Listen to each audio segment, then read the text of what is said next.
The morning air was thin and sharp when Margaret Cole rolled down the gravel path that led to her family's ranch.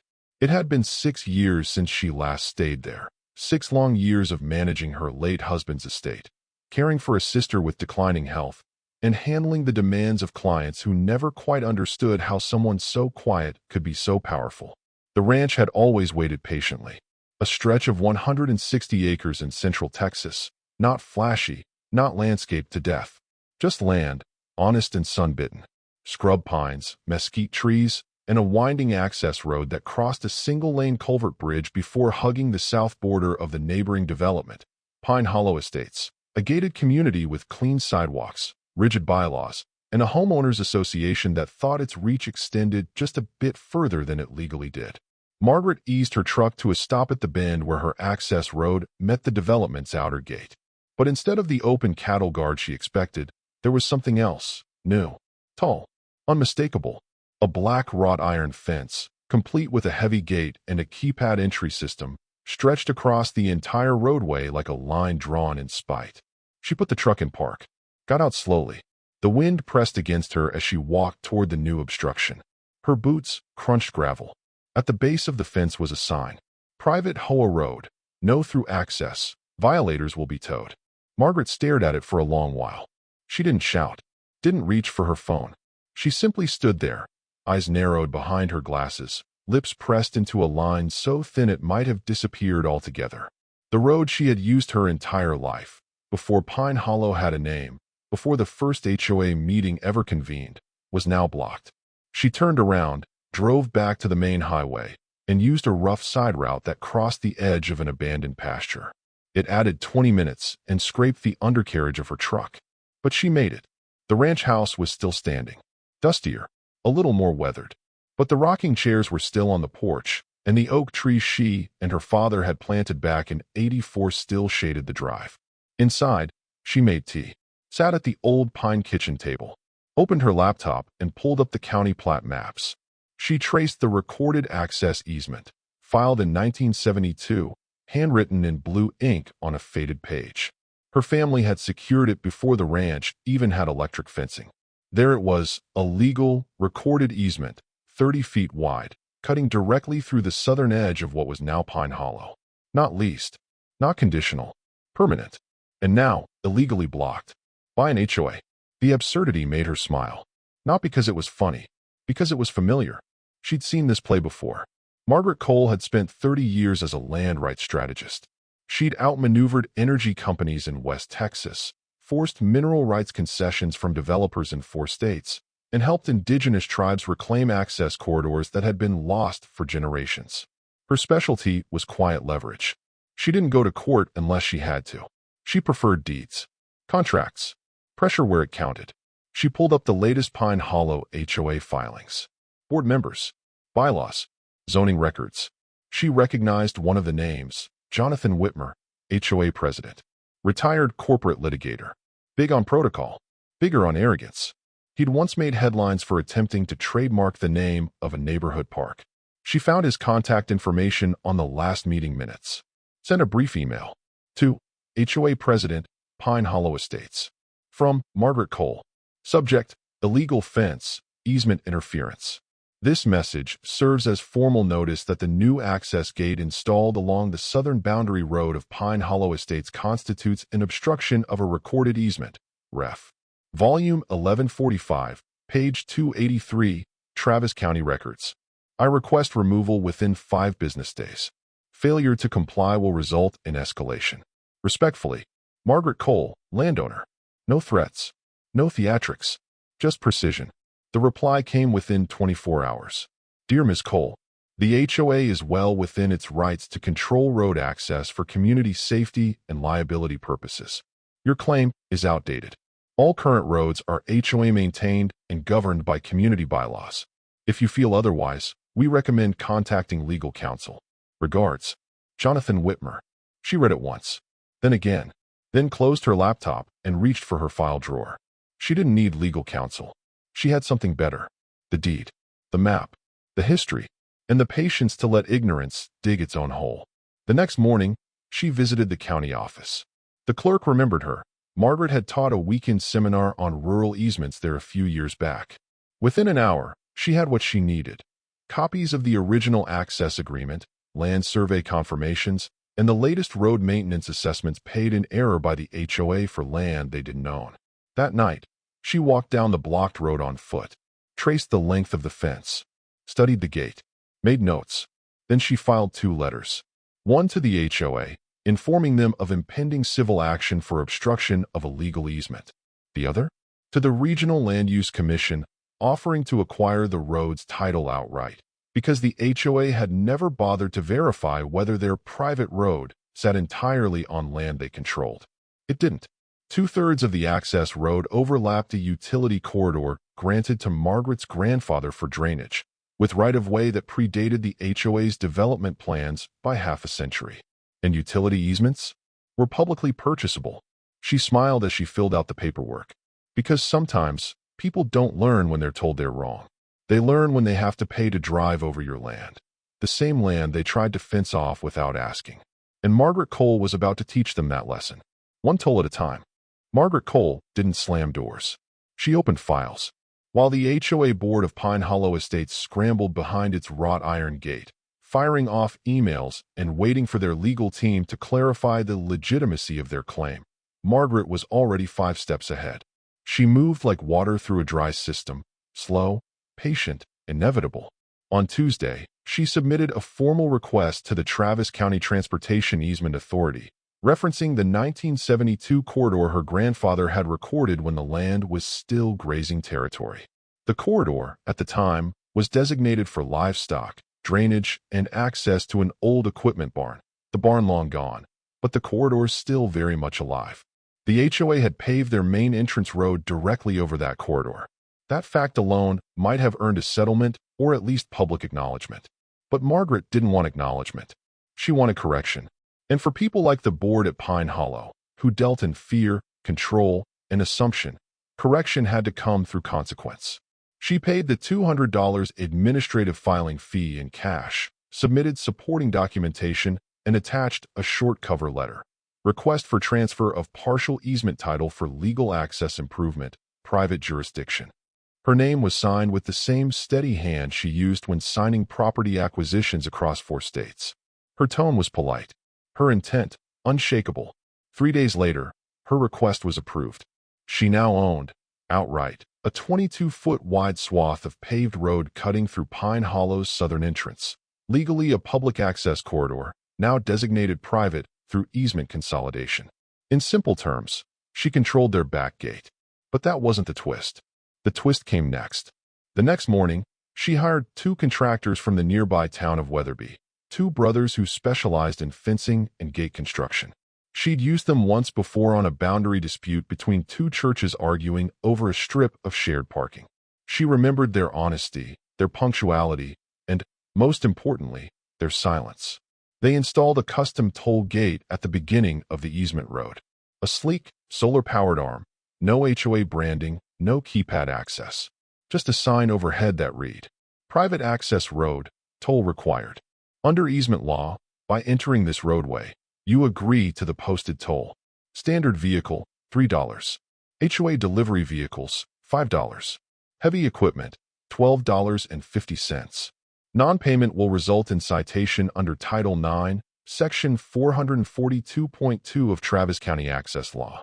Pay online URL. Owner, M.E. Cole. She even had the foresight to set up a mobile payment system. No cash needed, no booth staffed. Just compliance, served efficiently and without emotion. By Monday morning, residents of Pine Hollow were stuck in traffic at their own southern gate. The HOA board hadn't notified them because they didn't know. They'd assumed Margaret was bluffing. Jonathan Whitmer was the first to call. Her phone buzzed just before noon. She answered with a tone so casual it almost felt unfair. "Margaret Cole," she said. "Ms. Cole, it's Jonathan Whitmer from the Pine Hollow HOA. We have a situation." "I imagine you do," she replied. "There's a toll gate across our secondary road." "No," she said gently. "There's a toll gate across my easement road. The portion of it you built over illegally. I've simply asserted my rights as title holder." "This is outrageous," he snapped. "You can't extort residents trying to get to their homes. It's not extortion if it's legal."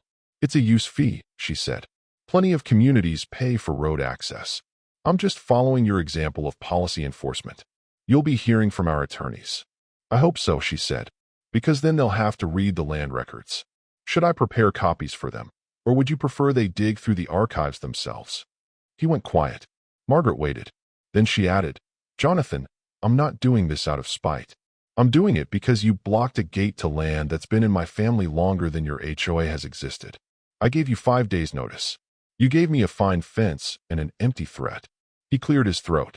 This will create division, resentment. She nodded, though he couldn't see it. Yes, that's what accountability feels like, sometimes. And she hung up. No yelling, no cursing, no threats, just boundaries, reinforced with steel and statute. By the end of the week, local delivery companies had updated their GPS routes to include the toll notice. Residents complained online. One particularly irate man posted a video of himself driving through the toll without paying. That afternoon, he received a civil citation in the mail, delivered via Margaret's lawyer, complete with time-stamped footage from the toll's camera system. By the following Friday, 87% of residents had paid their tolls. Margaret donated every dollar to a fund she'd created, the Open Easement Initiative, designed to support landowners in similar disputes across rural counties. She didn't announce the fund. She didn't explain it. She simply acted. Some neighbors came to admire her. Others grumbled. A few tried to approach her while she walked her land at dusk, but she always responded with the same sentence. I'm not interested in being liked. I'm interested in being left alone. She didn't want power for its own sake. She wanted balance. And people like the Pine Hollow Board? They only understood balance when it cost them something they thought was already theirs. The toll gate stayed. For months.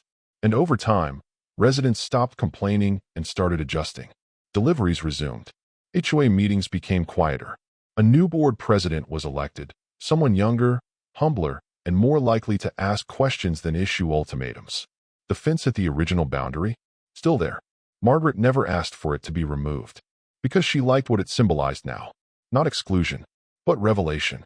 It showed where they'd drawn the line, and where she had redrawn it, legally, permanently, and without apology. That spring, someone installed a hand-painted sign just before the toll gate. No one claimed responsibility. It wasn't HOA approved, but no one dared remove it. You fenced her out. She built a road you pay to use. Next time, wave first. Margaret passed it one morning on her way into town. She didn't stop, but for the first time in months, she smiled. The thing about loopholes is, they're rarely discovered by the people who need them most. Instead, they're buried in ordinances, property books, dusty ledgers signed in cursive. They don't scream. They whisper. But when someone like Margaret Cole listens, those whispers become the loudest voice in the room. She had known from the first moment she saw the iron fence cutting across the old easement road that the HOA hadn't done their due diligence. They were a board, not a legal institution. They were men and women in lawn chairs holding clipboards, interpreting rules like scripture and assuming power like inheritance. But Margaret had made a career out of unraveling exactly this kind of thing, the soft underbelly of misplaced authority. What the HOA didn't know, and never bothered to check, was that the deed to the easement road had one fatal detail: a dormant access clause tied to something called a conditional reversion right, a clause designed to allow the landowner to reclaim active control of a route once it was obstructed or altered beyond original agreement. No one had ever invoked it, but it was legally airtight.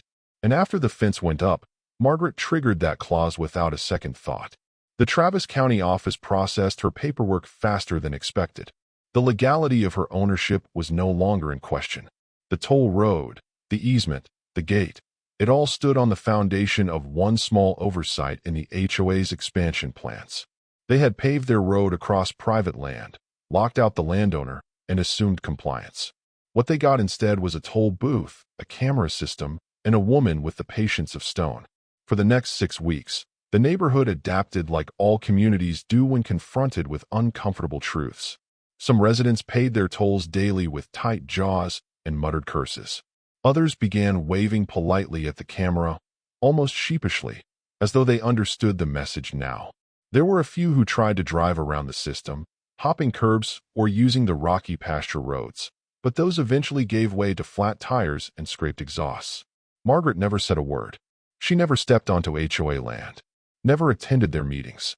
She simply watched the toll data stream in every evening, logged the payments, and updated her fund. By the end of the second month, the Open Easement Initiative had over $12,000 in contributions, all of it collected from a community that once believed they could fine her into submission. She kept the fund anonymous, but the changes it caused weren't. Across the county, 2 other landowners challenged similar blockages. One used Margaret's documentation as precedent. The other reached out anonymously, asking if she might review a property line dispute. She did, quietly, for free. And still, the fence remained, not out of pettiness, but symbolism. Margaret left it in place as a reminder, a marker, a line where arrogance once crossed and accountability answered. She had no interest in removing the gate. It had become a monument. Then came the letter, not from the HOA, but from their lawyers. A formal cease and desist request alleging that the toll collection system was predatory and operating without commercial license. Margaret read it once, then pulled the file labeled Easement Toll Exceptions from her cabinet and attached a reply. Dear Counsel, please find enclosed documentation demonstrating my right to assess use fees under private easement law, Travis County Code Section 442.2. This toll is not a commercial venture. It is a compliance mechanism tied to a privately maintained access corridor now classified as restricted due to unauthorized obstruction. Should your clients wish to remove the fence and restore unimpeded access, I will consider dissolving the toll system. Until then, I suggest they review the reversion clause they violated, filed in 1972. Warmly, Margaret E. Cole. She printed it, mailed it by certified post, and returned to pruning her zinnias. There was no response, not a single rebuttal, because they'd read it. And they knew. The loophole wasn't just legal. It was moral. She hadn't profited from this. She hadn't bragged, humiliated, or posted angry videos online. She had taken a slap and returned a standard. They tried to bar her from her land. She'd made them ask permission to cross hers. Her silence wasn't passivity. It was poise. That summer, she hosted a community barbecue. Not for the HOA, for everyone else. The field just outside the toll gate filled with folding chairs, kids, lemonade, and quiet smiles. People came from town, from other counties, some from communities still fighting their own battles against overreaching boards and forgotten easements. No speeches were made. No banners flew. But there was one sign posted beside the grill. A gate isn't a boundary. It's a test. You can try to close it on someone, or you can learn who's patient enough to hold the deed when the lock rusts. MEC. The toll stayed up through the fall. By then, it had collected just under $30,000. And that's when Margaret did the most unexpected thing yet. She took it down, not out of defeat, out of clarity. She posted one last notice, not legalese, not a statute, just a message. As of October 1st, the toll has been retired. The road is free again. It was never about money. It was about memory. Take the road, but remember how you almost lost it. Margaret Cole. The toll arm was removed the next morning. The camera was dismantled. The payment system redirected to the Open Easement Initiative, where it remained voluntary. And just like that, the road was open again. No fines, no warnings, no letters, just freedom, granted, not assumed. Weeks passed. The HOA board tried to recover its pride. A few residents sent her thank you notes. Others sent quiet glances of respect when they passed her truck on the road. No one ever tried to rebuild the fence.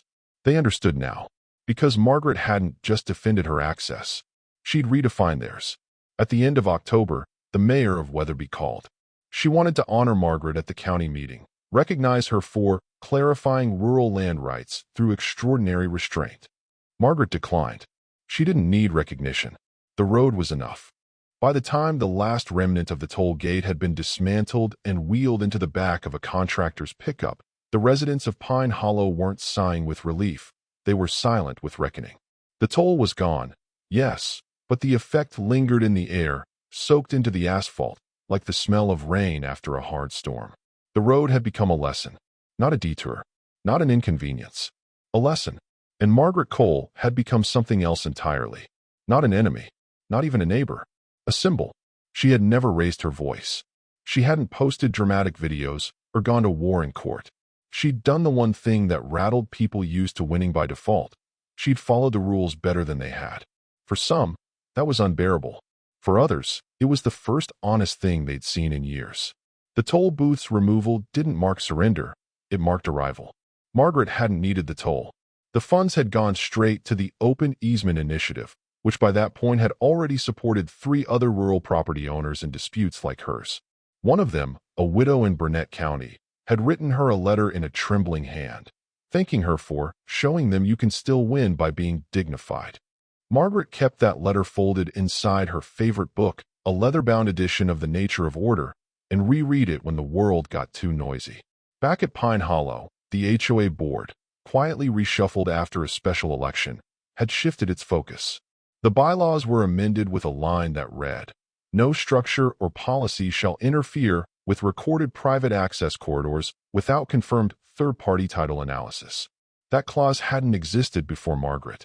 Now it sat right between approved fence heights and holiday light restrictions. The new board president, Nancy Ruiz, had taken a different approach. She was practical, straightforward, and above all, she listened. She met with Margaret exactly once, not to bargain or beg, but simply to understand. They sat on Margaret's porch in matching folding chairs, sipping sweet tea as the sun dipped behind the oaks. "Did you know it would work?" Nancy asked, not combatively, but curiously. Margaret shrugged. "I knew it was legal. That's all I ever needed." Nancy nodded. "They think you outsmarted us." "I didn't," Margaret said. "I just outlasted you." That was the thing no one had fully grasped until too late. Margaret wasn't playing by modern rules of reaction. She didn't retaliate in real time. She waited, weighed, and then moved so precisely that it looked effortless, like a stone cutting still water. After the toll was gone, residents who once passed her driveway with a scowl now slowed just slightly, some waving, others nodding in quiet acknowledgement. Kids riding their bikes would sometimes pause at the entrance to the old ranch road, daring each other to ask for permission to see the cattle. Margaret never said no, but they had to ask. And in asking, they learned. Not about property, about presence.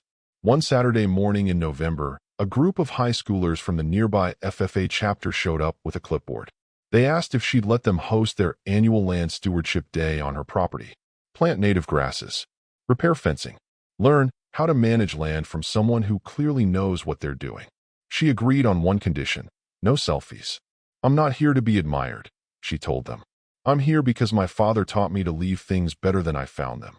They planted 40 native cedar elms that day, repaired 2 gates, and cleaned out the drainage ditch that had once justified the easement her grandfather had filed.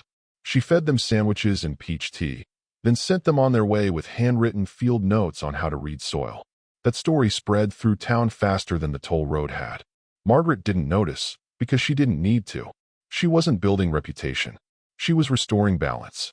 Meanwhile, her mailbox began to fill with envelopes from unfamiliar addresses. Not legal threats, but thank you notes. Residents from other HOA-governed neighborhoods. Farmers. Retirees.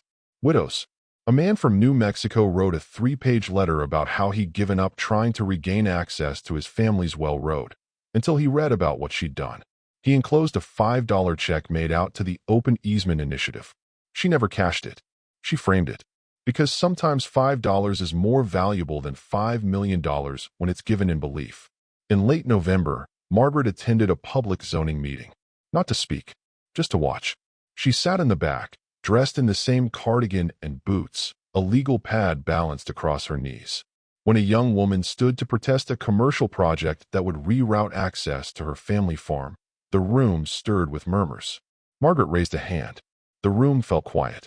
The board recognized her not with formality, but with respect. She approached the podium and said just one thing. She's not asking for a favor. She's asking for what's already hers. The project was tabled, the easement reviewed. That evening, as Margaret left, the young woman ran to catch her in the parking lot. "Why did you help me?" she asked.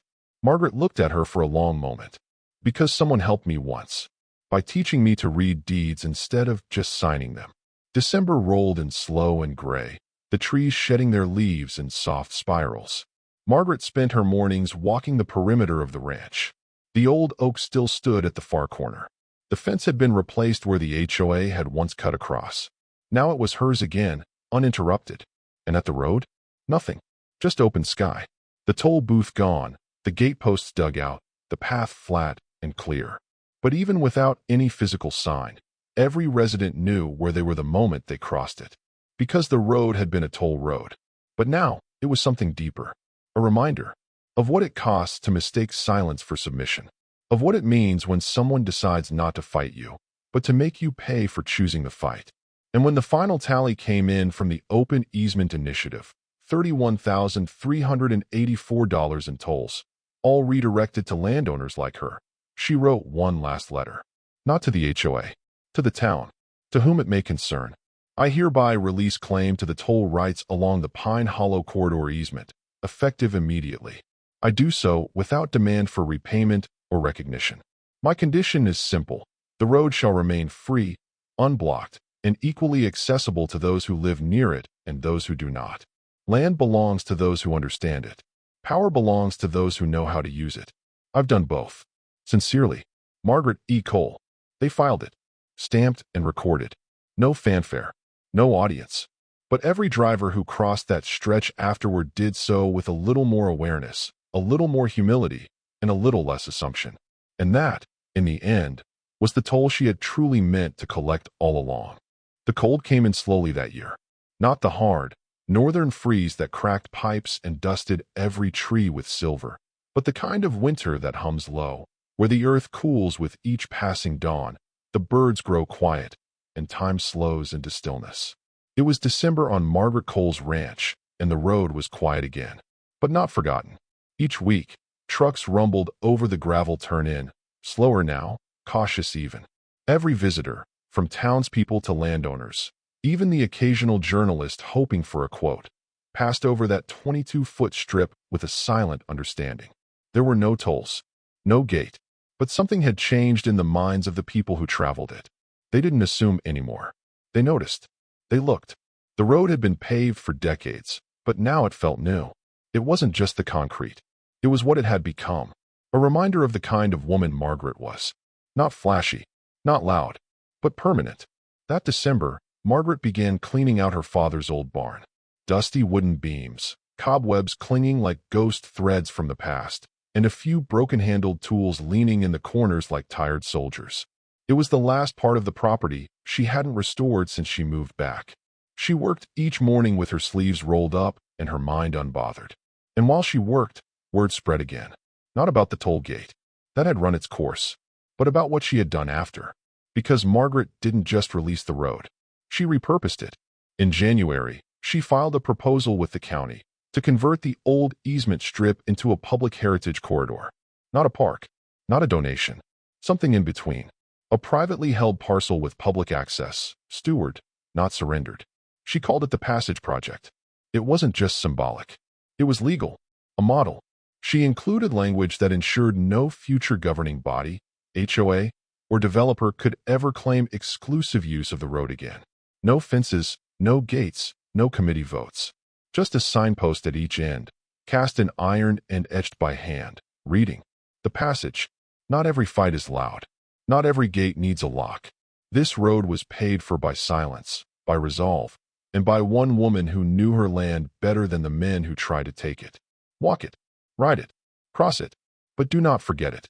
Dedicated by M.E. Cole. Approval came unanimously. Even the HOA board, by then fully restructured and quietly respectful, supported it. The new president, Nancy Ruiz, helped coordinate landscaping along the route and even donated benches from HOA funds. Margaret let them help, not because she needed it, but because it taught them something useful. Stewardship isn't about authority. It's about consistency. By March, school groups had begun taking field trips to the passage. A history teacher from the middle school called it a local civics lesson that doesn't require a whiteboard. One group of students left behind a laminated note tucked between the rails of the trailhead. "We learned what rights mean by walking where someone defended hers." Margaret kept it, pressed it in the same leather-bound book where she had stored the widow's thank you letter and the first donation check. A different kind of legacy. Not a courthouse win, not a social media storm, but memory held steady. It was around this time that the mayor of Weatherby called again. This time, Margaret answered. Not because she wanted a plaque or a headline, but because the mayor said something that made her pause. I think people don't just need to know what you did, she said. I think they need to see how you did it. Because the world doesn't believe in quiet power anymore. But you proved it still works. Margaret didn't give a speech at the ceremony, but she stood there, at the end of the trail, while a group of local residents walked the entire mile of the passage behind her. Children, retirees, couples in flannel and denim. And when they reached the southern signpost, there was no applause. Just a collective breath. A kind of reverence that has nothing to do with fame and everything to do with truth. After the ceremony, Margaret stepped away. She didn't linger for photos. Didn't wait for the mayor's closing remarks. She walked the outer fence line of her ranch, same pace she always did, hands tucked in her jacket, the wind against her face. She passed the spot where the gate had once stood. The toll booth was gone, but the concrete pad remained, and she'd had it repurposed. Now it held a bench, a single wooden bench, polished and wide, with a brass plaque bolted to the back. For those who were told, you can't. You can. No one ever sat there too long. Just long enough. The road had done its work. Margaret still woke early. Still made her tea with a splash of lemon. Still wrote letters in longhand, folded into real envelopes. And she still wore her boots, cracked and soft, as if she had stepped directly from another century. One morning in April, she received a letter from the same man who had first built the HOA fence. He was no longer on the board, had moved to a quieter neighborhood with fewer meetings. But his letter was genuine. Miss Cole, I was wrong. I didn't see you for who you were. I assumed your silence meant you'd yield. I see now that it meant you were choosing your moment. Thank you for not meeting arrogance with more of the same. You've built something better than a fence. You've built a memory. With respect, John Whitmer. She didn't reply. She didn't need to. The road spoke for her now. As summer returned, wildflowers crept along the edges of the path. Daisies, Indian paintbrush, flecks of bluebonnet in the deeper cuts. People came not because of the headlines, those had faded, but because of something else. Whispers. A neighbor's story. A quiet, persistent legend about a woman who turned a blocked gate into a public path. Not by shouting, but by understanding. Not by suing, but by standing. And one July morning, Margaret walked the full length of the trail just as the sun broke over the hills. Her boots touched every inch of the road she had reclaimed. At the last bend, a little girl stood beside the signpost. She was maybe 10, holding a notebook. When she saw Margaret, her eyes went wide. Are you her? She asked. Margaret smiled. I might be. The girl looked down at her notebook. I wrote about this road for school. My teacher said you made it happen without yelling. I did. The girl grinned. I didn't know you could win that way. Margaret knelt, looked her in the eye. You can. Sometimes, it's the only way you really do. And with that, she stood, tipped her hat, and walked the last few steps home. The road behind her stayed quiet, but its echo would never stop.